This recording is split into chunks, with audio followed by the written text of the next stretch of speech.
आगे सभी लाइव, चलिए बहुत अच्छी बात है। तो जैसा कि पिछली वीडियो में हमने जो है 3 पॉइंट को कवर किया, स्लोप और इंटरसेप्ट दिया गया हो तो इक्वेशन कैसे लिखते हैं, कोई पॉइंट और स्लोप दिया गया हो तो कैसे लिखते हैं, अगर 2 पॉइंट दिए गए हो तो कैसे लिखते हैं।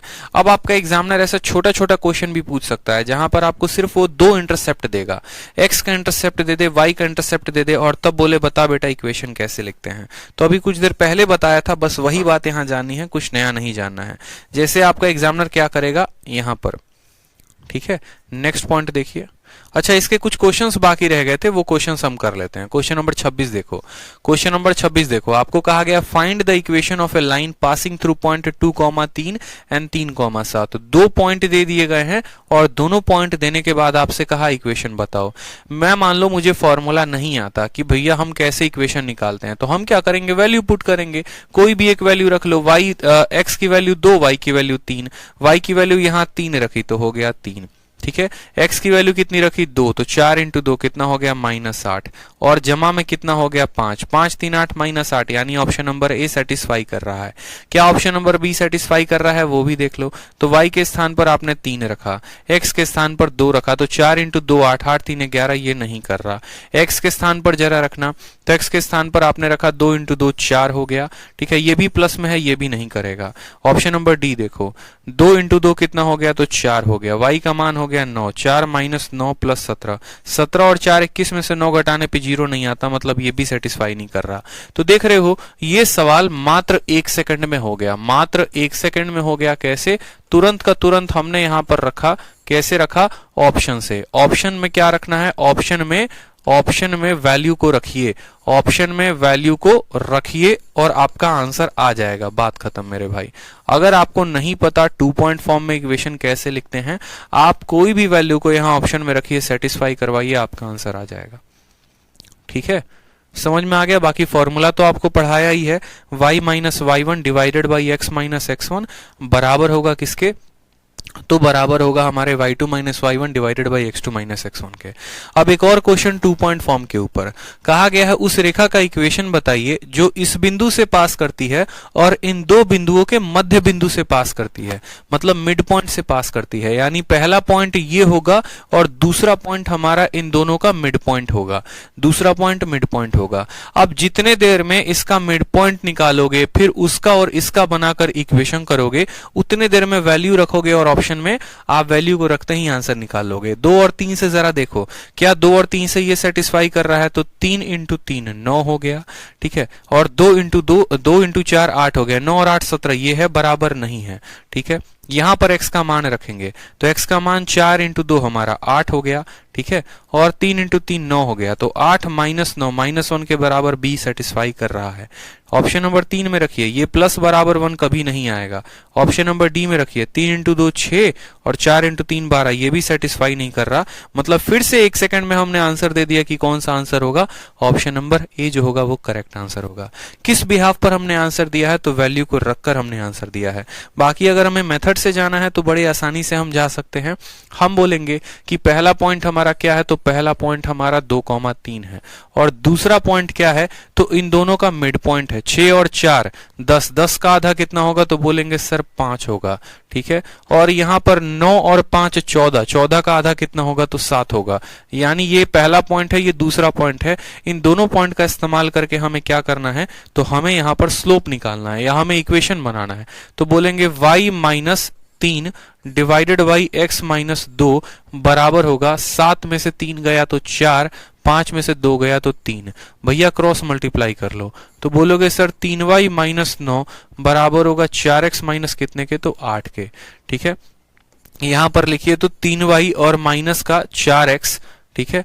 और यहां पर जो है -9, देखो ये 9 उधर चला जाएगा तो 9 में से 8 आएगा तो कितना आ जाएगा, 1 आ जाएगा। 3y माइनस 4x बराबर 1, ऑप्शन नंबर सॉरी, ठीक है। y माइनस 3 इतना, 7 में से 3 गया तो 4 और 6 4 10 5 हो गया, ठीक है। कोई गड़बड़ तो नहीं है। 3y माइनस 9 और 4x माइनस 8 हो जाएगा।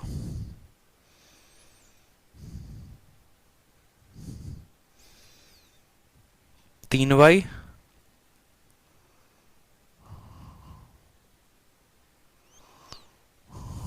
एक मिनट यहां देखना, 4x माइनस 8 हो जाएगा ना, 3y बराबर 4x प्लस 1, 3y बराबर 4x प्लस 1। यहां तो ऑप्शन नंबर बी सेटिस्फाई कर रहा है।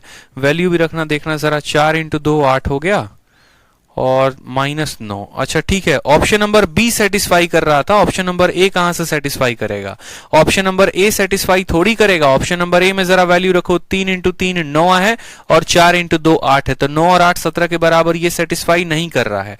ऑप्शन नंबर बी सेटिस्फाई कर रहा है और ये ऑप्शन नंबर बी के ही तो बराबर है। आप एक्स को देखो, यहां पर आप इसको एक्स को उधर भेजो तो ये भी तो लिख सकते हो, माइनस में सबका गुना लगा दो, माइनस में लगाओगे तो 4x माइनस 3y बराबर हो जाएगा -1 के, यानी ऑप्शन नंबर जो बी है वो करेक्ट आंसर हो जाएगा। ठीक है, ऑप्शन नंबर जो बी है वो क्या है? Correct answer. यानी वैल्यू रखकर करोगे तो भी ऑप्शन नंबर बी आएगा, और यहां पर, ठीक है, यहां पर बिना वैल्यू के अगर आप इक्वेशन को सॉल्व करके करोगे तो भी ऑप्शन नंबर बी आएगा। ठीक है, चलिए अब हम पढ़ते हैं इंटरसेप्ट फॉर्म। इंटरसेप्ट फॉर्म में क्या पढ़ेंगे? जैसे पहले हमने पढ़ा कि अगर हमें एक स्लोप देता है और एक इंटरसेप्ट देता है तो इक्वेशन कैसे लिखेंगे।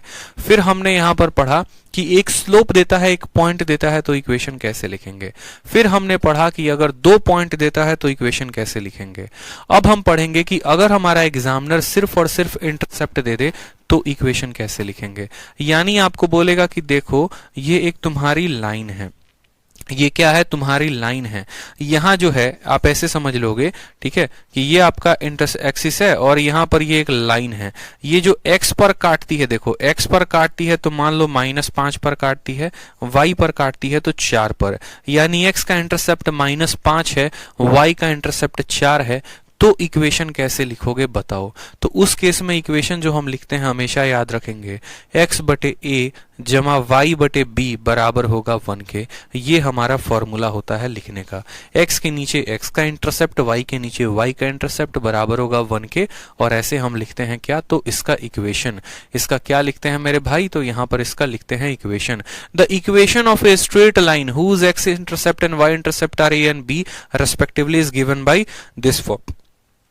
जैसे आप क्वेश्चन देखो, कहा गया है उस रेखा का इक्वेशन बताओ जिसका x का इंटरसेप्ट 5 है और y का इंटरसेप्ट 4 है। x का इंटरसेप्ट 5 है और y का इंटरसेप्ट 4 है। आसानी से आप यहां बता देंगे। कैसे बता देंगे? तो बोलेंगे सर x और नीचे x का इंटरसेप्ट 5, y और y का इंटरसेप्ट कितना है? 4 है। ये बराबर आना चाहिए किसके? 1 के। ठीक है, तो यहां पर इनका एलसीएम लो, आएगा 20। 5 वाले को 4 के साथ गुना यानी 4x, 4 वाले को 5 के साथ गुना यानी 5y, और बराबर हो जाएगा किसके? 20 के। जरा देखो कौन सा ऑप्शन सही है। तो 4x plus 5y, 4x plus 5y -20 बराबर 0। ऑप्शन नंबर ए जो है वो करेक्ट आंसर है। ठीक है, समझ में आ गया बात मेरी? ठीक है, कोई समस्या की बात यहां पे? ठीक, अगला सवाल देखिए सेम तरीके से। तो ये हमने जाना यहां पर कि अगर हमें इंटरसेप्ट देता है तो हम इक्वेशन कैसे लिखेंगे। जैसे एक और समझ लीजिए, एक और आप क्वेश्चन लिख लीजिए कि आपका x का इंटरसेप्ट आपका एग्जामिनर दिया हुआ है और x का इंटरसेप्ट उसने कितना दिया है? तो -5 दिया है। y का उसने इंटरसेप्ट दिया है आपको -3, और बोला है बताओ इक्वेशन जो होगा वो कितना होगा, बता दो। इक्वेशन जो होगा वो कितना होगा? आप क्या लिखेंगे? आप बोलेंगे देखो सर x का इंटरसेप्ट है तो x के नीचे -5 आएगा, y का इंटरसेप्ट कितना है? तो y के नीचे -3 आएगा, ये बराबर होगा 1 के। अगर हम गुना करेंगे तो -3 के साथ गुना करो -3x, -5 के साथ गुना करो -5, और -5 इंटू -3 हो जाएगा 15। 15 को यहां ले जाओ तो 15। ठीक है, फर्दर माइनस में सबसे गुना लगा दो तो 3x प्लस 5y, ठीक है, बराबर -15। ये हमारा क्या हो जाएगा? ये हमारा एक इक्वेशन हो जाएगा। समझ में आ गया बात? ये हमारा क्या हो जाएगा? आमने सामने -3 -5, ठीक है, और यहां पर -15। ठीक है, एक मिनट, हमने कितने से गुना किया? तो हमने यहां पर जो है 15 से सब में गुना लगाया, 15 में इससे भी, 15 में इससे भी, 15 में इससे भी। 15 से गुना लगाया तो -3 बार में काटा, -5 बार में काटा और 15 बार में काटा। सही है। 3x प्लस 5y बराबर कितना हो जाएगा? तो -15 के। ये हमारा इक्वेशन। यानी हमने टोटल कितने पॉइंट अब कवर कर लिए? तो टोटल हमने यहाँ पर 4 पॉइंट कवर कर लिए। ठीक है, सारे पॉइंट्स दोबारा से रिवाइज करवा रहा हूं बार बार। पहला स्लोप इंटरसेप्ट फॉर्म y बराबर mx प्लस c, दूसरा दूसरा पॉइंट स्लो फॉर्म y बराबर m बराबर y minus Y one divided by x minus Y one. तीसरा 2 point form y minus Y one divided by x minus X one बराबर y2 minus Y one divided by x2 minus Y one. चौथा intercept form, और intercept form में क्या पढ़ा, तो x बटे a जमा y बटे b बराबर होता है कितने, 1 के। ये 4 तरीके हो गए किसी भी सवाल के इक्वेशन को लिखने के। ठीक है, ये 4 तरीके हो गए किसी भी सवाल के इक्वेशन को लिखने के। समझ में आ गया। दाऊद कहते हैं सर क्वेश्चन नंबर 27 का आंसर डी आ रहा है। दाऊद क्वेश्चन नंबर 27 का आंसर डी कैसे आ रहा है, जरा बताओ आपका डी आंसर कैसे आ रहा है। क्वेश्चन नंबर 27 का आंसर डी कैसे आ रहा है, देखो पॉइंट नंबर 2 3 हो गया, कोई समस्या की बात। इन दोनों का मिड पॉइंट को जोड़ो तो 4 और 6 का मिड पॉइंट 5 हो गया, 9 और 5 का मिड पॉइंट 7 हो गया। ठीक है, कोई समस्या की बात यहाँ पे। आपने y माइनस वाई वन किया होगा या y माइनस वाई टू, दोनों से आपका आंसर सेम ही आएगा। y माइनस 3 x माइनस 2 बराबर होगा 7 में से 3 गया तो 4, 5 में से 2 गया तो 3, आमने सामने गुना किया तो 3y माइनस 9, 4x माइनस का 8, 3y का 3y लिखा, 4x यहां पर आ गया, माइनस 9 में 8 को जोड़ेंगे या ये 9 को उधर लेकर चले जाएंगे तो 9 में से 8 गया तो 1। हमने देखा इस तरीके से हमारा सवाल नहीं दिया है, हमने इसमें -1 से गुना कर दिया तो प्लस वाला हो जाएगा माइनस में, माइनस वाला हो जाएगा प्लस में और प्लस वाला हो जाएगा माइनस में। तो ऑप्शन नंबर जो बी है वो करेक्ट आंसर होगा। समझ गए बात को। किसी भी तरीके से अगर आप यहां पर y माइनस 3 ना देकर y माइनस 7 और x माइनस 5 देंगे तो भी आपका आंसर करेक्ट आएगा। पक्का आपने कैलकुलेशन में कहीं ना कहीं गलती किया होगा। ठीक है, तो हमने इंटरसेप्ट फॉर्म भी पढ़ लिया। अब हम पढ़ेंगे पांचवा यानी some basic point regarding equation of a line. ठीक है, इक्वेशन ऑफ लाइन निकालने के क्या होगा, कुछ बेसिक, और इस बेसिक में क्या होगा कि अलग अलग तरीके देंगे। ठीक है, दोबारा से देखो आप पहली वाली स्लाइड को, मैं आपको बार बार इसीलिए दिखाना चाहता हूं क्योंकि मैं चाहता हूं कि आप अपने जहन में अच्छे से ये बात डाल लें। स्लोप इंटरसेप्ट फॉर्म के लिए ऐसे इक्वेशन बनाते हैं, पॉइंट स्लोप के लिए इससे बनाते हैं, 2 पॉइंट के लिए ऐसे बनाते हैं, इंटरसेप्ट फॉर्म के लिए ऐसे बनाते हैं। और जनरल फॉर्म के बारे में बात करें तो जनरल फॉर्म जो इक्वेशन लिखा होता है वो लिखा होता है ax plus by plus c बराबर 0। यही आपका जनरल फॉर्म होता है, इसमें कुछ सवाल बनता ही नहीं है, पांचवा एज इट इज लिखा जाता है। बस इस जनरल फॉर्म के बाद हमें कुछ पॉइंट जानने होते हैं, उन पॉइंट को हम जानते हैं यहाँ पे। ठीक है, उन पॉइंट को हम यहाँ पर जानते हैं। तो चलो जनरल फॉर्म जान लिया, ax plus by plus c बराबर 0, उसमें कुछ खासियत है नहीं। ठीक है, अब आ जाओ यहाँ पे, तो जरा देखते हैं सवाल को। ठीक है, कुछ नोट्स हैं, कुछ इंपॉर्टेंट पॉइंट्स है वो देखिए। The general form of a straight line, जो मैंने कहा था ना जनरल फॉर्म जो होता है वो कितना होता है, तो जनरल फॉर्म किसी भी स्ट्रेट लाइन का होता है ax plus by plus c बराबर 0, जहां पर a जो है x का कोएफिशिएंट, b जो है y का कोएफिशिएंट और c जो होता है वो कांस्टेंट टर्म होता है। फिर उसके बाद हमने यहां पर देखा, जैसे इस पे सबसे ज्यादा क्वेश्चन बहुत बार आता था पहले प्री में, कि उस रेखा की इक्वेशन क्या होगी जो x एक्सिस के पैरेलल होगी और a यूनिट होगी x एक्सिस से। ठीक है, पढ़िए सवाल को। x अक्ष के समानांतर और x अक्ष से दूरी के इकाई का समीकरण क्या होगा। जैसे आपका पॉइंट नंबर ये 1 हो गया, पॉइंट नंबर 1 आप समझ गए इक्वेशन कैसे लिखते हैं। पॉइंट नंबर 2 को देखिए, पॉइंट नंबर 2 कैसे पूछा जाता है आपके पेपर में। तो आपके पेपर में क्या कहा जाएगा, आपके पेपर में एक बड़ा प्यारा क्वेश्चन दे दिया जाता था पहले, और आपसे ये कहा जाता था कि देखो तुम्हारा ये जो है ये तुम्हारा कोऑर्डिनेट एक्सिस है। ठीक है, ये तुम्हारी x वाली लाइन है, ये y वाली लाइन है। ठीक है, x लाइन के पैरेलल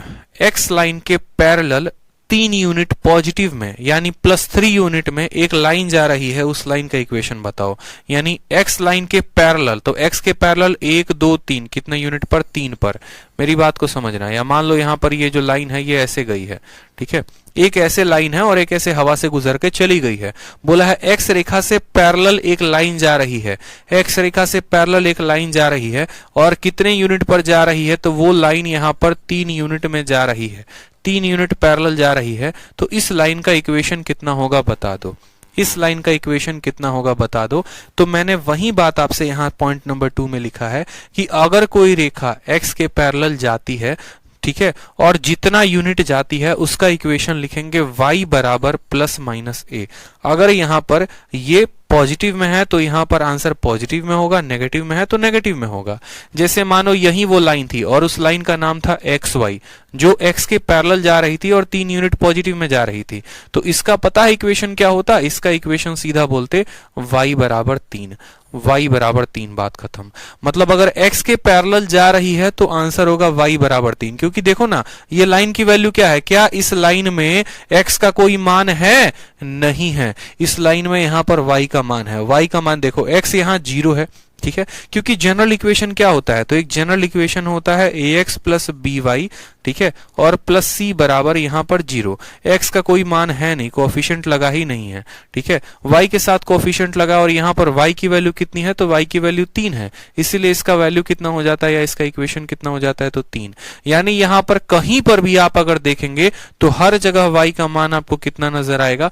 y का मान आपको 3 ही नजर आएगा, इसीलिए इक्वेशन बराबर y बराबर 3, ठीक है। अब इसी तरीके से एक और पेपर में आपके क्वेश्चन पूछा गया था, बोला गया था कि x के पैरेलल एक लाइन गई है और वो जो दूरी तय कर रही है वो -4 का तय कर रही है। वो जो दूरी तय कर रही है वो कितने का तय कर रही है? -4 का। गौर से देखेंगे ये -4 का, तो बताओ इस लाइन का इक्वेशन कितना होगा? सेम तरीके से y बराबर कितना हो जाएगा? तो y बराबर -4, या आप इसको ऐसे भी लिख सकते हैं कि y + 4 बराबर 0, ठीक है, y + 4 बराबर 0। समझ में आ गया? अगर हमारा x का पैरेलल जाएगा, ऊपर जाएगा तो जितना y बराबर 3, इसीलिए मैंने कहा है कि ऐसे किसी भी लाइनों का इक्वेशन क्या होता है? तो y बराबर प्लस माइनस a। प्लस में जाएगा तो प्लस में लिखेंगे, माइनस में जाएगा तो माइनस में लिखेंगे। ये हमारा पॉइंट नंबर 2 है। पॉइंट नंबर 2 क्या कहा है? कोई भी रेखा जो x एक्सिस के पैरेलल जाती है और 1 यूनिट अवे जाती है तो उसका इक्वेशन होगा y बराबर a। तो क्या इसका उल्टा आपसे पेपर में पूछा जा सकता है? तो हाँ बिल्कुल, पॉइंट नंबर 3 भी आपसे पूछा जा सकता है कि आप उस इक्वेशन का या उस लाइन का इक्वेशन बताइए जो आपके y एक्सिस के पैरेलल है, y एक्सिस के समानांतर है और वो b यूनिट अवे है। कितना यूनिट अवे है? b यूनिट अवे है। यानी आपके एक बार के एमटीएस का क्वेश्चन मैं आपको बताऊं, ठीक है, तो आपके एमटीएस में ऐसा क्वेश्चन दिया गया था पॉइंट नंबर 3, और पॉइंट नंबर 3 में क्या कहा गया था तो वो भी देख लो।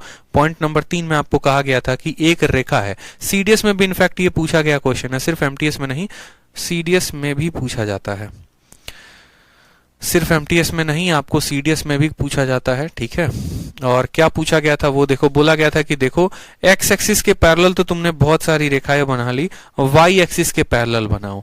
वाई एक्सिस के पैरेलल एक लाइन गई है जो कितने पर गई है? 4 पर काटती है, तो इसका इक्वेशन क्या होगा? और वाई एक्सिस के पैरेलल एक दूसरी लाइन गई है जो -7 पे काटती है, इसका इक्वेशन क्या होगा? याद रखो ये वाई के पैरेलल है, अगर ये वाई है तो ये वाई के पैरेलल है, ये भी वाई के तुम्हारे पैरेलल है।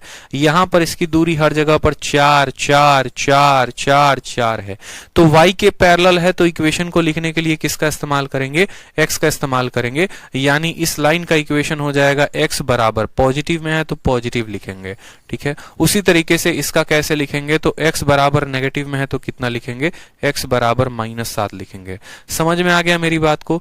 x के पैरेलल जाएगा तो हम क्या लिखेंगे? y बराबर +-a, और अगर y के पैरेलल जाएगा तो x बराबर +-a। इस बात को ध्यान रहेगा, इसीलिए इसका कभी भी इक्वेशन बनता है तो +-a। ये सब जनरल फॉर्म होते हैं। क्या होते हैं? जनरल फॉर्म होते हैं, ठीक है।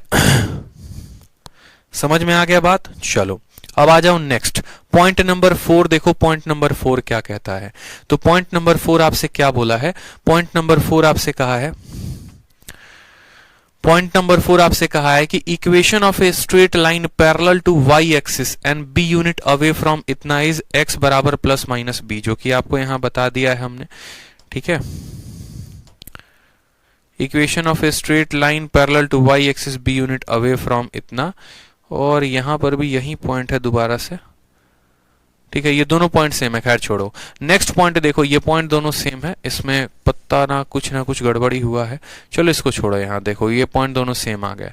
लास्ट वाला पॉइंट देखो, लास्ट वाला पॉइंट क्या कहता है? लास्ट वाला पॉइंट ये कहता है कि उस लाइन का इक्वेशन बताओ जो ओरिजिन से जाता है, उस लाइन का इक्वेशन बताओ जो ओरिजिन से जाता है, ठीक है। तो आप खुद एक बात सोचो, किसी भी इक्वेशन, कोई भी लाइन का इक्वेशन क्या होता है, तो कोई भी लाइन का इक्वेशन जो होता है वो ax प्लस बी वाई और प्लस सी बराबर 0 होता है। ठीक है, ये सी पता है क्या है, ये सी वो कांस्टेंट टर्म के बारे में बताता है कि वो गुजरता कहां से है। अगर वो लाइन आपके ओरिजिन से चला जाएगा ना, तो आपका जो ये एकदम ओरिजिन से पास करेगा, मतलब ये वाली लाइन हो जाएगी, ये वाली लाइन हो जाएगी, ये वाली लाइन हो सकती है, ये वाली, मतलब वो ओरिजिन से होकर गुजर रही है। ओरिजिन से होकर गुजर रही है तो उसके पास कोई कांस्टेंट वैल्यू नहीं होगा, यानी उसका सी 0 होगा। उसका सी 0 होगा तो वैसे स्थिति में उस लाइन का इक्वेशन हम ax प्लस बी वाई बराबर 0 लिख सकते हैं, या फिर हम उसको y बराबर mx लिख सकते हैं। क्यों? क्योंकि जब mx प्लस सी लिखते हैं, ठीक है, जनरली क्या होता है, y बराबर mx प्लस सी लिखते हैं, उसका कांस्टेंट ही खत्म हो गया तो वो कैसे बदल जाएगा, वो y बराबर mx में बदल जाएगा। समझ में आ गया? तो पांचवा तरीका ये हो गया। समझ में आ गया बात कि अगर कोई लाइन है और वो ओरिजिन से जा रही है, अगर कोई भी लाइन है वो ओरिजिन से जा रही है, तो उसका इक्वेशन कैसे लिखेंगे, तो उसका इक्वेशन, जैसे मानो उसका इक्वेशन क्या होगा, तो उसका इक्वेशन हमारा y बराबर mx हो जाएगा। ठीक है, समझ में आ गया? जैसे मान लो एक क्वेश्चन हो गया आपको, जहां पर आपका क्वेश्चन में आपका एग्जामिनर ये कहता है कि एक लाइन है जिसका जो स्लोप है, वो स्लोप का मान आप ऐसे समझ लो, स्लोप का मान 3 है और वो ओरिजिन से पास करती है। वो कितने से पास करती है? ओरिजिन से पास करती है।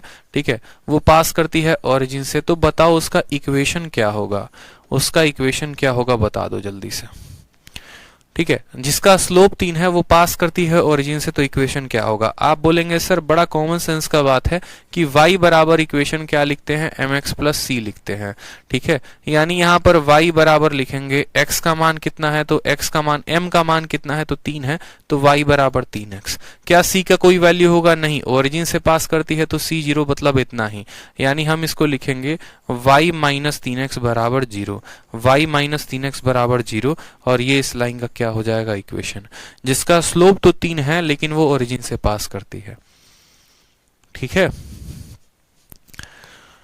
चलिए आ जाइए नेक्स्ट हम देखते हैं point of intersection of two line. बहुत ही महत्वपूर्ण है आपका ये पॉइंट, स्पेशली सीजीएल के मेंस के लिए। मैंने आपसे कहा था ना, सीजीएल मेंस में आपके 2018 में 3 सवाल थे और 2019 में 3 सवाल थे।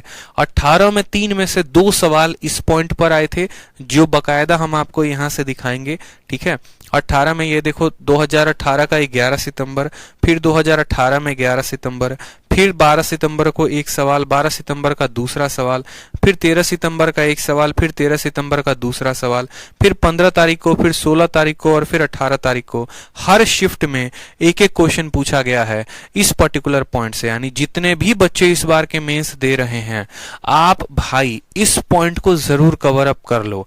इस पॉइंट को कवर अप कर लोगे तो क्या होगा, आपका एक कोऑर्डिनेट ज्योमेट्री का सवाल इस बार जो आ रहा है आपके पेपर में, वो आप बना लोगे।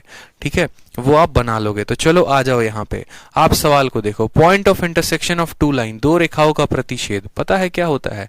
जैसे आपका एग्जामिनर आपको ये कहता है कि देखो क्या है, तुम्हारे पास 2 लाइन है, जैसे मानो ये तुम्हारा कोऑर्डिनेट एक्सिस है। ठीक है, और ये कोऑर्डिनेट एक्सिस में क्या है कि आपका एक लाइन ये रहा, दूसरा लाइन ये रहा। ये दोनों लाइन जहां पर काटते हैं ना, मुझे इस इंटरसेक्शन का पॉइंट बता दो कि ये किस बिंदु पे काटेंगे। आपका एग्जामिनर इसका एक अपना इक्वेशन दे देगा और आपका एग्जामिनर इसका एक अपना इक्वेशन दे देगा। दोनों का इक्वेशन होगा आपके पास। ठीक है, और आपको ये पॉइंट बताना होगा। तो मैंने जैसा कि कहा 2 तरीके हैं। एक तो जैसे मानो यहाँ पर ये पॉइंट अगर हमें दे दिया गया है या ऑप्शन में दिया गया है, जैसे मानो मैंने कहा, ठीक है, कि पहले वाला जो लाइन है उसका इक्वेशन कितना है, तो 2x प्लस 3y, ठीक है, बराबर कितना है, तो मान लो 5 है। ठीक है, और जो दूसरा वाला लाइन है उसको मैंने कह दिया कि 4x, ठीक है, प्लस 7y बराबर मान लो 11 है। ठीक है, 4x प्लस 7y बराबर कितना है, 11 है। ये पहले वाले लाइन का इक्वेशन है, ये दूसरे वाले लाइन का इक्वेशन है, और ये दोनों एक पॉइंट पर काटते हैं। उस पॉइंट का मान बताइए कितना होगा।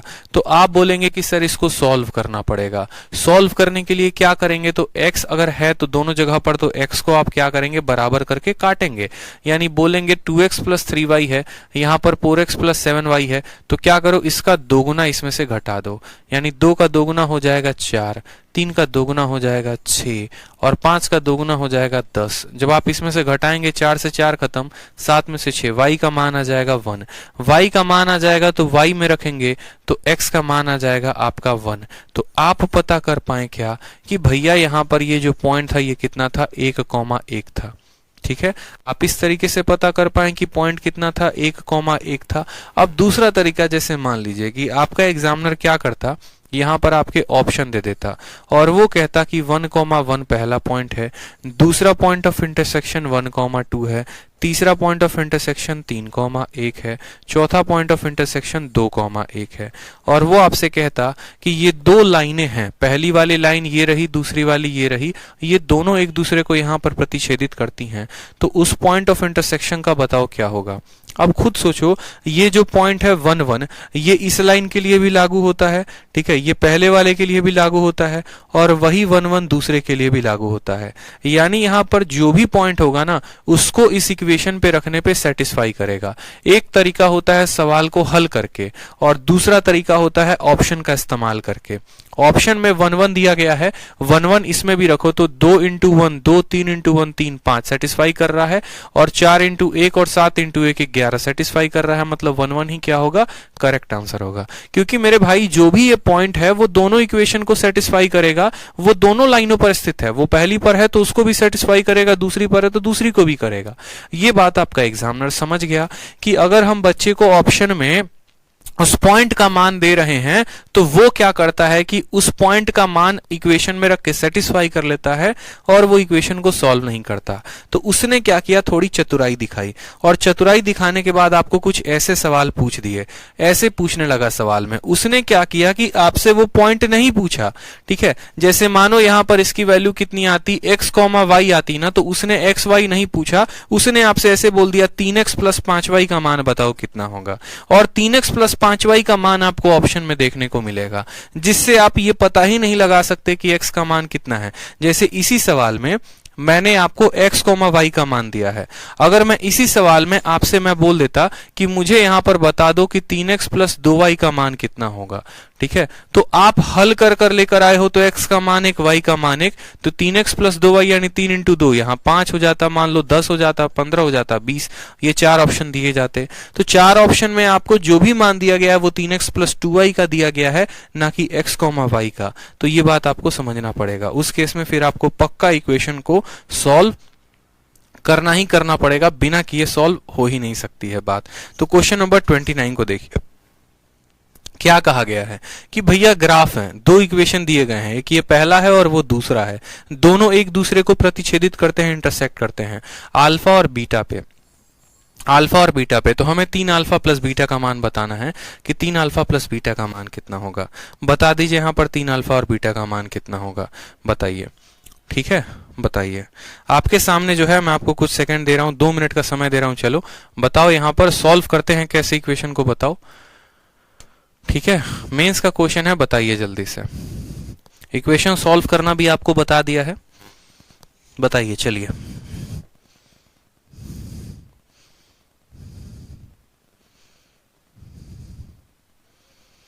आंसर बताइए चलिए।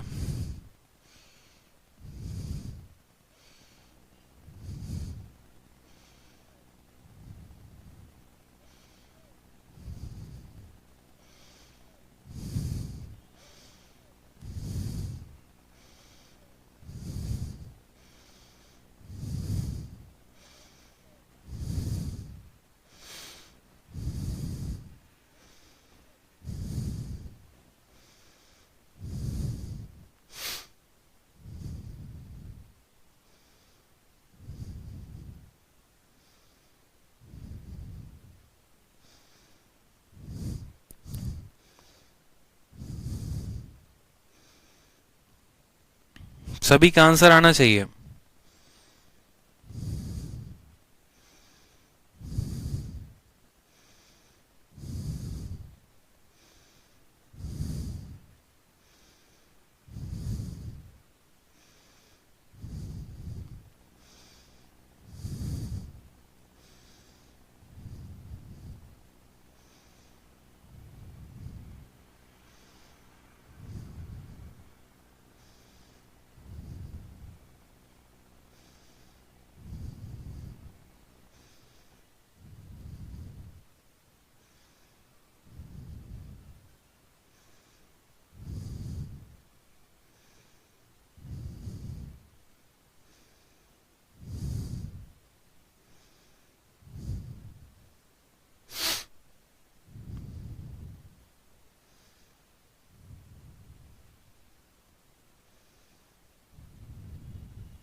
आ गया आंसर?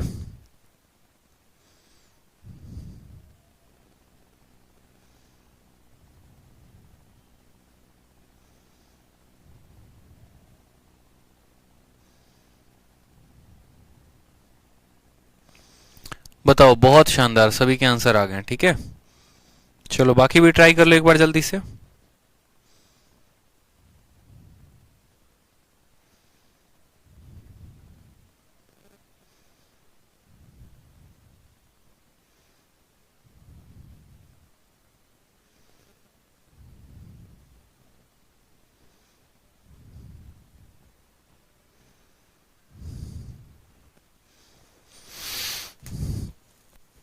काफी वक्त था, देखो बहुत अच्छे सॉल्व कर लिया भाई।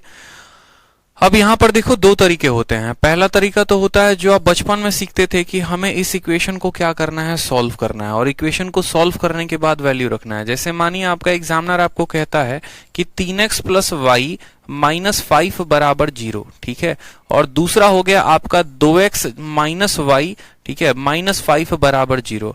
अब ये सवाल आपका आसान है, बहुत ही आसान है। क्यों? क्योंकि प्लस वाई है और माइनस वाई है। जब आप इन दोनों को जोड़ेंगे तो ये कट जाएगा तो 3x और 2x कितना आएगा, 5x, और यहाँ कितना आएगा, माइनस 10 बराबर 0। ये 10 को जब आप उधर भेजेंगे तो x का मान कितना आ जाएगा, 2 आ जाएगा। अब x का मान आपका 2 आ जाएगा तो आप यहां पर जब x का मान रखेंगे 2 इंटू 2 4, ठीक है, आप यहां पर रखिए 3 इंटू 2 6, 6 में से 5 गया तो 1, यानी y की वैल्यू कितनी आ जाएगी, तो माइनस 1 आ जाएगी। ठीक है, 4 हो गया, माइनस 1 हो गया, और 1 मिनट रुकेंगे, 3 इंटू 6, हाँ ठीक है, y की वैल्यू माइनस 1 आ जाएगी। यानी यहाँ पर x और y क्या है, तो यानी अल्फा का मान कितना है, तो अल्फा का मान यहाँ 2 है। ये x का जो मान आएगा वही अल्फा होगा। यानी हम ऐसे बोलेंगे कि हमारा मान 2, माइनस 1 आया है, और ये 2, माइनस 1 सवाल में अल्फा और बीटा के फॉर्म में दे रखा है। यानी अल्फा का मान 2 है और बीटा का फॉर्म माइनस 1 है। सवाल में हमसे कहा है कि आपको बताना है कि 3 अल्फा जमा बीटा का मान कितना होगा। 3 अल्फा जमा बीटा का मान, तो अल्फा का मान 2 है, यानी 3 इंटू 2 6 हो गया, और बीटा का मान माइनस 1 है, 6 माइनस 1 कितना हो गया, 5 हो गया। ऑप्शन नंबर डी फॉर दिल मांगे मोर जो होगा वो करेक्ट आंसर होगा। ठीक है, अब आप लोगों को कुछ बात बताते हैं। जैसे मानिए यही इक्वेशन था, ठीक है, 3x प्लस वाई माइनस 5। जैसे मानिए हमारा यही इक्वेशन था कि 3x माइनस, ठीक है, मैं आपको एक सिंपल ट्रिक बताता हूं कोई भी क्वाड्रेटिक इक्वेशन को सॉल्व करने का, सीधा का सीधा। जैसे मानिए कि आपका पहला इक्वेशन है a1x plus b1y plus c1 बराबर में 0, और दूसरा इक्वेशन है आपका a2x plus b2y plus c2 बराबर में 0। तो आप याद रखेंगे किसका मेथड, आपको अगर क्रॉस प्रोडक्ट मेथड याद है, क्रॉस प्रोडक्ट मेथड याद है, इस बात को ध्यान देंगे, तो आप सीधा का सीधा बिना सवाल को इक्वेट किए x और y का मान बता सकते हैं क्रॉस प्रोडक्ट मेथड से। कैसे बता सकते हैं, आपको नोट डाउन करना है। x का जो मान होता है वो कितना होता है, x किस में आ रहा है, तो a1 और a2 में, तो बस भाई साहब x का मान हो जाएगा b1c2 minus b2c1, b1c2 minus b2c1 divided by b2a1 minus a2b1 minus a2b1। उसी तरीके से y का जो मान है, y को छोड़ दीजिए, यानी हमारा आ जाएगा c2a1, ठीक है, या ऐसे भी कह सकते हैं a1c2 माइनस a2c1, ठीक है, माइनस a2c1, और divided by b2a1 minus a2b1। समझ में आ गया बात। ये हमारे x और y के निकालने के अलग अलग तरीके हो गए। सिंपल तरीके से हम यहाँ पर इक्वेशंस को रखेंगे और हम इनको जो है सॉल्व कर लेंगे। ये हमारा क्रॉस प्रोडक्ट से निकालने का मेथड होता है। ठीक है, या क्या हो गया, b1c2 minus b2c1 divided by b2a1 a2b1। ठीक है, b2a1 a2b1। याद करने के अपने अपने तरीके हो जाते हैं बच्चे, जिस तरीके से आप याद करना चाहते हो उस तरीके से आप याद कर सकते हो। ठीक है, कोई परेशानी की बात है यहां पर?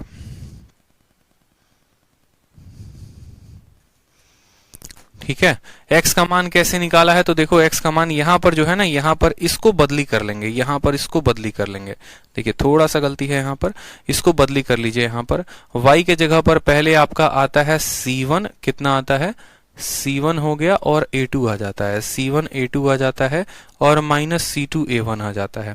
आप ऐसे इसको याद कर सकते हैं कि देखो x का मान लिखना है तो x का मान लिखना है तो कैसे लिखोगे, x का मान लिखना है तो y, देखो x का कोई कोफिशिएंट मत लो, यानी b1 into C2 minus b2 into C1 लिख दिया हमने। उसके बाद हम कांस्टेंट वाले को लेते ही नहीं है, कांस्टेंट को नहीं लेते हैं तो a1 b2 हम लिख सकते हैं और हम a2 b1 लिख सकते हैं। उसी तरीके से अब y का मान निकालना है तो y को नहीं लेंगे, y को नहीं लेंगे तो क्या लिखेंगे, a2 C1 यहाँ पर तो a2 C1 लिख दिया, माइनस C2 A1 हो जाएगा, क्या हो जाएगा, माइनस C2 A1 हो जाएगा। समझ में आ गया बात यहाँ पर, ठीक है, कोई परेशानी की बात। और उसी तरीके से फिर यहाँ इसको नहीं लेंगे तो हमारा b2 A1 आ जाएगा माइनस a2 b1 आ जाएगा। जैसे आप यहाँ पर इस सवाल को देखो, जो सवाल आपको यहाँ दिया गया था, आप इसको क्या किए तो बैलेंस करके सॉल्व किए, आप इसको कट्टम कुट्टम काट के सॉल्व किए। अगर मैं बोल रहा हूं कि मान लो कट्टम कुट्टम आपको नहीं आ रहा था, मान लीजिए कि आपको यहाँ कट्टम कुट्टम करना ही नहीं था, आपको सीधा का सीधा अल्फा और बीटा का मान निकालना था, तो आप यहाँ पर कैसे लिखते, जैसे मानो मैंने कहा ना सेकंड मेथड से अगर अपन सॉल्व करते हैं तो हम सीधा का सीधा अल्फा का मान निकाल सकते थे। अल्फा का मान हम कैसे निकालते, तो हमें पता है, देखो थोड़ा सा आपको आसान करने के लिए पहले मैं यहाँ वैल्यू को लिख देता हूँ, फिर उसके बाद आप आसानी से, अगर देखो जब आपका हाथ पकड़ में आ जाएगा ना, जब आपको क्रॉस प्रोडक्ट लगाना आ जाएगा तो आप सेकंडों में बना पाओगे, लेकिन चूंकि अभी आपको परेशानी होगी तो आप नहीं बना पाओगे। कोई बात नहीं, थोड़ा बहुत आप ध्यान दो। जैसे मानो यहाँ पर आप ऐसे लिख दोगे, 3 हो गया, 1 हो गया, माइनस 5 हो गया, फिर उसके बाद हो गया 2 हो गया, माइनस 1 हो गया, माइनस 5 हो गया। समझो आप यहाँ को, आपने यहाँ पर कैसे लिखा है मैं आपको दूसरे तरीके से भी बता देता हूं। जैसे मानो आपका एग्जामिनर देगा तो आप कैसे लिखोगे वो समझो, फिर आप पकड़ लोगे कि हाँ मैं क्या कैसे मैंने लिखा है। जैसे मानो आप लिखोगे a1 b1 c1, फिर उसके नीचे आएगा a2 b2 और c2, यहाँ पर समझ में आ गया, कोई परेशानी की बात। अगर मानो मुझे x लिखना है तो x वाले टर्म को भूल जाओ, यानी इनका आपस में गुना लगा दो, तो b1 c2 आ गया, तो देखो b1 c2 आ गया, ठीक है। फिर माइनस कर दो, देखो b1 को c2 के साथ, क्रॉस प्रोडक्ट इसी को कहते हैं कि इनको आमने सामने गुना किया, माइनस लगा दिया b2 को c1 के साथ, कोई परेशानी की बात। अब भाग करेंगे, किसका मान निकालना था, x का निकालना था, तो फिर इनका क्रॉस प्रोडक्ट लगाएंगे, यानी b2 a1 को लगाएंगे, पहले इधर से इधर गुना होता है, c2 से b1 में गुना लगा है, c2 से b1 में लगा है तो b2 से a1 में लगेगा, तो बोलेंगे sir b2 a1 minus a2 b1, minus क्या हो जाएगा तो a2 b1 हो जाएगा।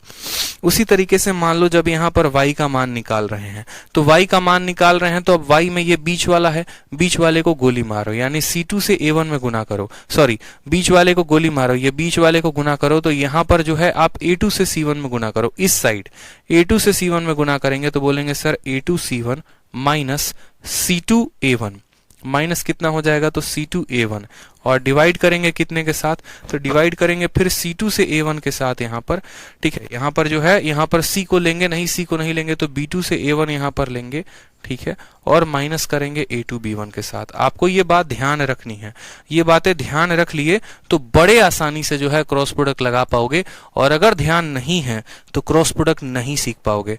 अब बोलोगे सर क्रॉस प्रोडक्ट सीखना क्यों जरूरी है, तो सीखना इसीलिए जरूरी है क्योंकि बड़े बड़े इक्वेशंस आएंगे तो वहां बैठकर, बच्चों वाली कहानी तो आपको मैं करने नहीं दूंगा कि वहां बैठ के आप जो है बच्चों की तरह इक्वेशन बैठ के सॉल्व कर रहे हो, ठीक है, बच्चों की तरह बैठ के इक्वेशन सॉल्व नहीं करना है। मेंस देने जाओगे तो ऐसे तो अपने कंसेप्ट बेकार से लेकर जाओगे नहीं ना, ठीक है, बेकार कंसेप्ट लेकर नहीं जाओगे। जैसे x निकालना था तो c2 b1 b2 c1, ठीक है। उसी तरीके से मान लो y निकालना है तो a2 c1, y में यहां से शुरुआत करते हैं, y में यहां से शुरुआत करते हैं, a2 c1 minus c2 a1, बस बात खत्म, ठीक है। अब जैसे मानो मैंने आपको कहा था कि यही वाला क्वेश्चन हो गया और मुझे मान निकालना था, तो आप सबसे पहले क्या करते, आप यहां पर लिख देते कि हमारा 3 है प्लस 1 है, ठीक है, 3 हो गया, 1 हो गया, माइनस 5 हो गया, और दूसरा 2 हो गया, माइनस 1 हो गया, माइनस 5 हो गया।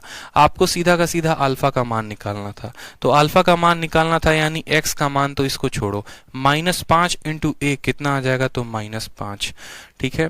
फिर यहां लगाएंगे माइनस, -1 इंटू -5, -5 इंटू 1 -5, इसका क्रॉस मल्टीप्लाई हो गया। अब इसका इसके साथ क्रॉस मल्टीप्लाई, तो -1 का -5 के साथ गुना करो तो कितना हो जाएगा, 5 हो जाएगा। समझ में आ गया, भाग लगाएंगे, ठीक है, भाग लगाएंगे। हम c को छोड़ देते हैं, c को छोड़ देते हैं, तो -1 इंटू 3 -3, माइनस 2 इंटू 1 कितना हो जाएगा, तो 2 हो जाएगा।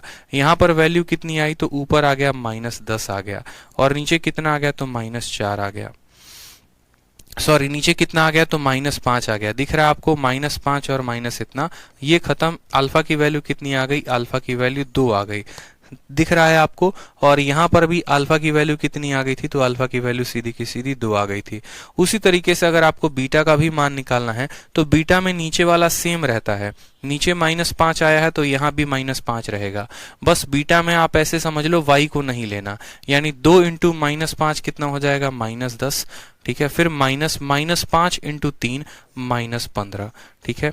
-15, ये +15, +15 में से 10 गया यानी 5, ठीक है। और 5 बटे -5 यानी इसकी वैल्यू आ जाएगी -1, और यहाँ पर वैल्यू कितनी है, तो -1 है। यानी साफ तौर पर हम अल्फा और बीटा की वैल्यू निकाल पाएंगे। अल्फा बीटा की वैल्यू निकाल लिया तो 3 अल्फा प्लस बीटा की वैल्यू बता दो। यही तो काम है, यही तो गेम है जो मेंस में आपको बाकी लोगों से अलग करती है। अब जैसे ये सवाल देखिए, इस सवाल में आपको दिया गया है कि पहला इक्वेशन x - 7y बराबर -42 है, वो y को काटता है p अल्फा बीटा पे, और ये इक्वेशन है जो काटता है q को किस पे, तो गामा और बीटा पे। तो हमसे ये चारों का मान पूछा गया है, ठीक है।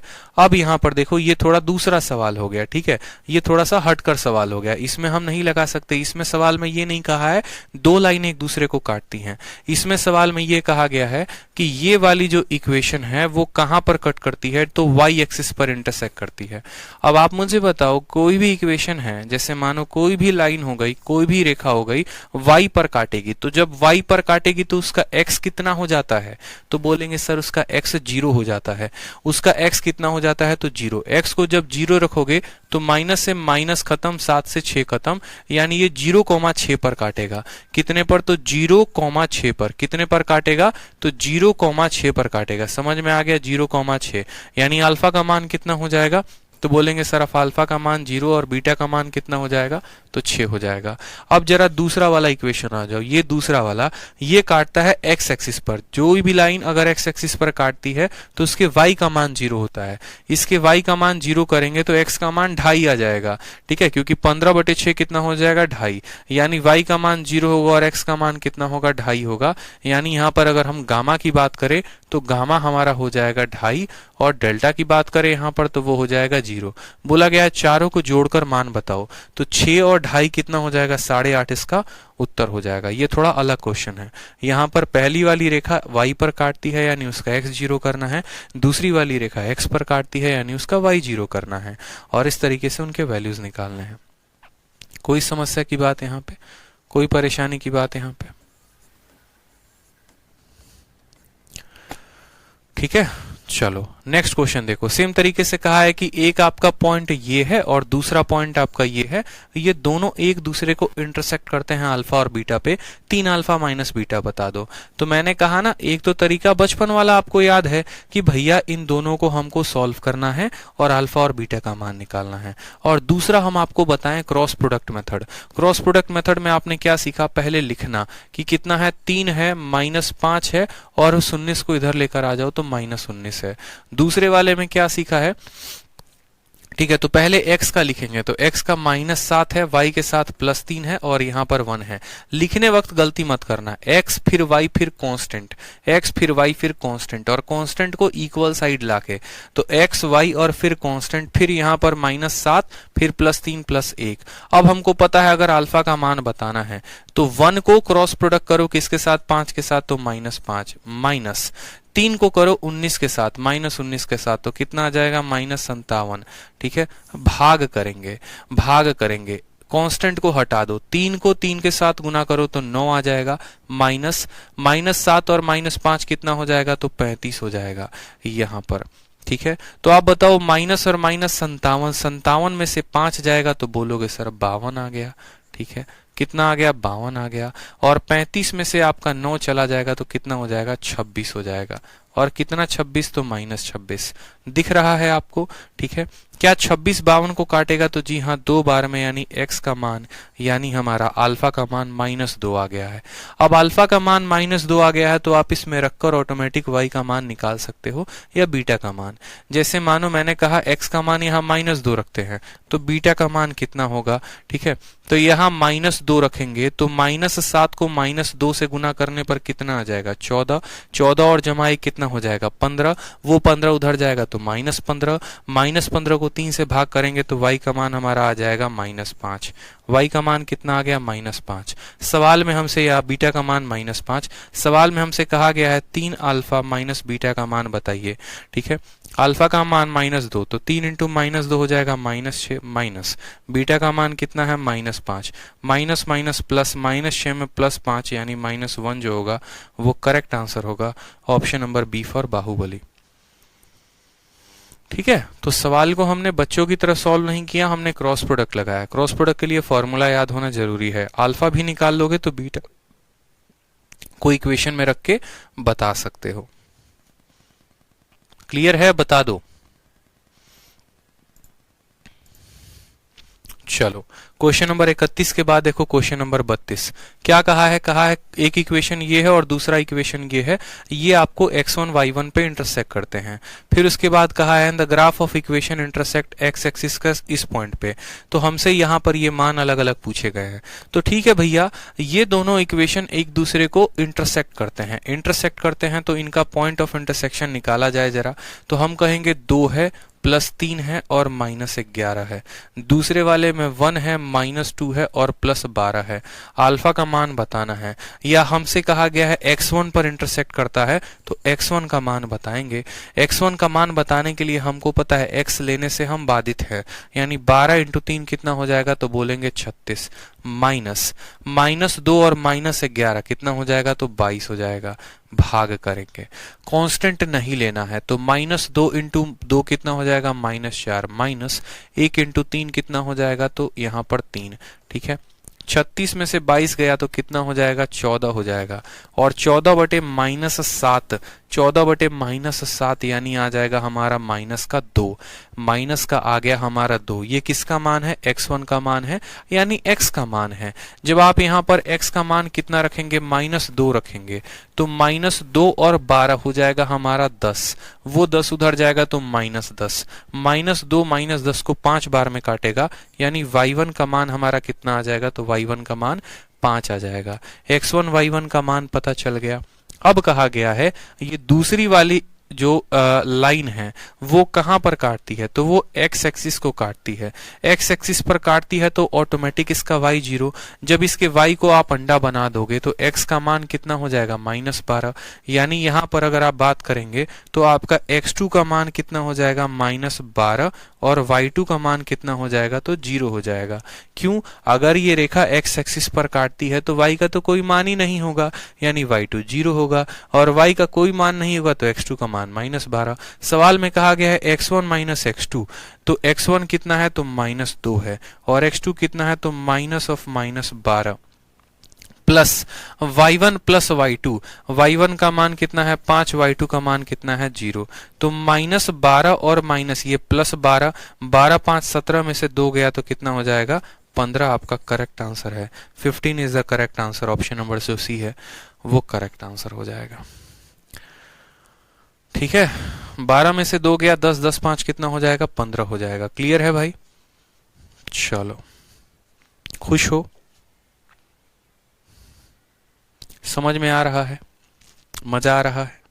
चलो आ जाओ, सेम तरीके से क्वेश्चन नंबर 33 को देखो जो पूछा गया है 13 सितंबर को।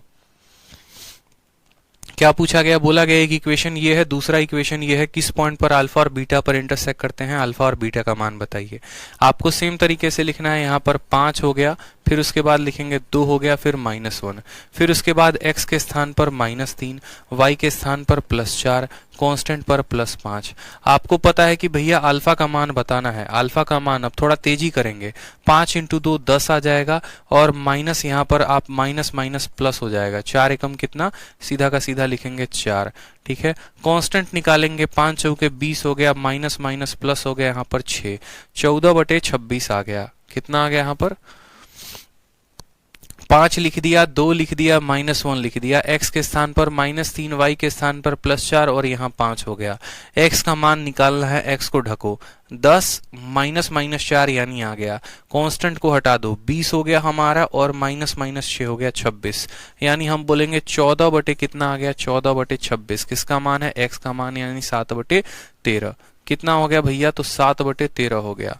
ठीक है, अब आगे देखो, यहाँ पर दूसरा वाला बीटा का मान निकालना है, तो बीटा का मान कैसे निकालेंगे। ठीक है, तो y को ढक दो, -3 को किसके साथ गुना करो, -1 के साथ, यानी आ जाएगा 3, माइनस करेंगे 5 को 5 के साथ गुना करके, यानी -25, और भाग करेंगे इसको भी किसके साथ, 26 के साथ। 25 में से 3 गया तो बोलेंगे सर -22/26, यानी आप बोलेंगे -11 बटे कितना, 13 आ जाएगा। ये आपका बीटा का मान। सवाल में कहा गया है अल्फा का कितना गुना करिए, तो अल्फा का आप 3 गुना करिए और बीटा का 1 गुना, यानी अल्फा का 3 गुना यानी 51/13। ठीक है, 17 का 51/13 और जोड़ेंगे बीटा को, यानी -11/13। 11 में से यहाँ पर आ जाएगा आपका कितना, ठीक है, 40/13। 3 अल्फा प्लस बीटा यानी 40/13। भाई कहाँ कोई रिजल्ट आ रहा है। ठीक है, 5x + 2y - 1, 5x + 2y - 1, और दूसरा है हमारा 4y, 4y तो 4y के 4y लिखा, -3 लिखा। अल्फा का मान निकालना है, तो B2C1, 5 × 2 10, -4, तो वो +4 लिख दिया हमने। ठीक है, कांस्टेंट को हटा दिया। ठीक है, 5 चौके 20 हो गया और यहाँ पर -6 हो गया। ठीक है, सही तो है, 14/26, अच्छा 7/13 होगा ना, माफ करेंगे यहाँ पर 17/13 नहीं होगा। ठीक है, 17/13 नहीं होगा, 7/13 होगा। 2 से काटेंगे तो 7 बार में और 13 बार में। ठीक है, 2 से काटेंगे तो 7 बार में, 13 बार में। अल्फा का 3 गुना, यानी हम बोलेंगे 7 का 3 गुना 21/13। ठीक है, 21/13। ठीक है, और यहां पर भी आ जाएगा आपका बीटा -11/13। फिर भी तो भाई 10/13 आ रहा है सर, 7 की जगह 17 लिख दिया। ठीक है, एक तो वो करेक्ट कर लिया हमने। ठीक है, एक तो वो हमने करेक्ट कर लिया है। ठीक है, सवाल में पक्का कहीं ना कहीं कुछ तो गड़बड़ कर दिया हमने। 3 अल्फा और बीटा, देखो हिंदी इंग्लिश दोनों की गलत है। देखो हिंदी में कुछ और बोला है, 2 अल्फा - 3 बीटा कहा है, और इंग्लिश में 3 अल्फा + बीटा कहा है, इसीलिए तो हमारा आंसर नहीं आ रहा है। एक बार जरा हिंदी से निकाल कर देखते हैं। 2 अल्फा और माइनस कितना बोला है, 2 अल्फा - 3 बीटा बोला है। ठीक है, 2 अल्फा - 3 बीटा बोला है। अल्फा का 2 गुना कितना हो गया, 14/13, और बीटा का 3 गुना में हमको माइनस करना है, यानी -3 करेंगे तो हो जाएगा हमारा 33/13। 33 और 14 कितना हो गया, ठीक है, 33 और 14 कितना हो गया यहाँ पर, 4 3 7, 47/13। इससे भी कुछ खास फायदा तो है नहीं। पक्का इस सवाल में कहीं ना कहीं कुछ ना कुछ गलती है। ठीक है, हाँ इस सवाल में, खैर कोई बात नहीं। अगर एक पल के लिए मैं आपसे यही बात बोलता हूँ, एक पल के लिए मैं आपसे ये बात यहाँ पर कहता हूँ, एक काम करो, आप इसके इक्वेशंस को बदल लो। मैं आपके क्वेश्चंस को यहीं बदलवा दे रहा हूँ। ठीक है, थोड़ा सा आपको चेंज करवा दे रहा हूँ मैं, ताकि आपके लिए आसान हो जाएगा। ठीक है, थोड़ा सा आसान हो जाएगा, यहाँ बदल लो।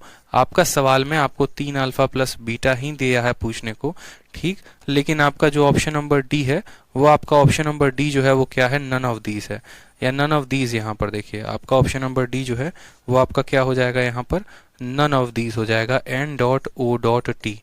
अब आपका सवाल सही है, 3 अल्फा + बीटा आपको निकालना है, लीजिए निकाल दीजिए। ठीक है, आप 3 अल्फा + बीटा निकाल दीजिए, तो 3 अल्फा + बीटा का जो मान आएगा वो कितना आएगा, 7/13 यानी 21/13, और बीटा का मान कितना है, -11/13, यानी बोलेंगे सर 10/13 जो है वो करेक्ट आंसर है। ठीक है, इसी तरीके से आपका क्वेश्चन नंबर कितना है 34 में देखिए, तो कहा गया है एक equation 3x minus 20y minus 2 बराबर 0, दूसरा इक्वेशन है ये अल्फा और बीटा पर इंटरसेक्ट करते हैं। यहाँ पर अल्फा और बीटा नहीं है, असल में ये हमारा a है और यहाँ पर ये हमारा b है। ठीक है, अल्फा और बीटा यहाँ कहने का ये नहीं है, प्रोविजन नहीं है। यहाँ पर आपको a और b दिया गया है और कहा गया है कि ये लोग a और b पर इंटरसेक्ट करते हैं। कहाँ पर करते हैं? a, b पे, अल्फा बीटा पे नहीं, a, b पे। और तब आपका एग्जामिनर, ये एक अच्छा क्वेश्चन मुझे लगा, जितने क्वेश्चन आए थे मैंने सभी के सभी अपडेट करवा दिए हैं। a, b पर इंटरसेक्ट करते हैं। ठीक, बहुत परेशान है।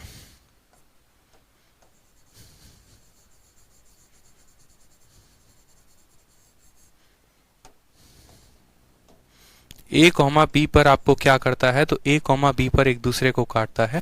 तो पहले a square plus b square minus A B और फिर a square minus B square plus A B का मान हमें क्या करना है? बताना है। तो ये सवाल आपके 2019 में पूछा गया था। ये सवाल आपको घर से करके लेकर आना है, PGW है आपके लिए सवाल। समझ में आ गया मेरी बात को? आपको क्या करना है? ये सवाल घर से करके लेके आना, इसमें कोई कोतवाही नहीं चलेगी, कोई जो है आपको नहीं बर्दाश्त किया जाएगा। इस बात को ध्यान रखें, आपको इस सवाल को खुद से करना है। मैंने तरीका बता दिया है कि इक्वेशन को कैसे हल करते हैं, एक लाइन में कैसे हल करते हैं। वो आप पक्का तभी कर पाएंगे जब आप कम से कम उसके ऊपर 2-4 सवाल लगाएंगे। कम से कम 10 सवाल इक्वेशन खुद से लेकर, कोई भी 2 इक्वेशन ले लिया आपने, ठीक है, कोई भी 2 इक्वेशन ले लिया, उसको जब आपने हल किया तो आपको आसानी से क्रॉस प्रोडक्ट मेथड समझ में आएगा। लेकिन अगर आप नहीं कर पाएंगे तो बहुत मुश्किल होगी। ठीक है, तो इस सवाल को नोट डाउन कर लीजिए, ये सवाल आपको घर से करना है। उसी तरीके से आपका अगला जो क्वेश्चन है कि एक ये इक्वेशन है, दूसरा इक्वेशन है अल्फा बीटा पे क्रॉस करता है, 2 अल्फा माइनस बीटा का कितना होगा? तो ये भी सवाल आपको घर से करना है। ठीक है, मैं शीट दे दूंगा, शीट में आपको ये सभी सवाल मिलेंगे। उसी तरीके से अगला क्वेश्चन कहा गया है कि एक इक्वेशन ये है, दूसरा ये है, ये पॉइंट a और 4 पर काटते हैं। तो बताओ यहाँ पर जो k वाला है वो k का मान कितना होगा? ठीक है, ये k का मान कितना होगा? ये भी आप इक्वेशन को सॉल्व करेंगे। अब देखो ये इक्वेशन एक करा देता हूँ। कहा गया है एक आपका ये इक्वेशन है और दूसरा इक्वेशन आपका ये है। ठीक है, और ये किस पॉइंट पर इंटरसेक्ट करते हैं? तो a, 4 पर इंटरसेक्ट करते हैं। किस पॉइंट पर इंटरसेक्ट करते हैं? तो a, 4 पे। ठीक है, तो आपसे k का मान पूछा गया है। बताओ, इतना आसान क्वेश्चन है, इससे आसान क्वेश्चन होगा?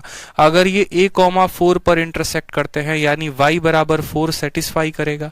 बताओ, x बराबर a और y बराबर 4 सेटिस्फाई करेगा। तो बस कोई दिक्कत की बात नहीं, x के जगह पर a रख लो। जैसे ये इक्वेशन है और ये पॉइंट है, तो ये पॉइंट इस इक्वेशन को सेटिस्फाई करेगी।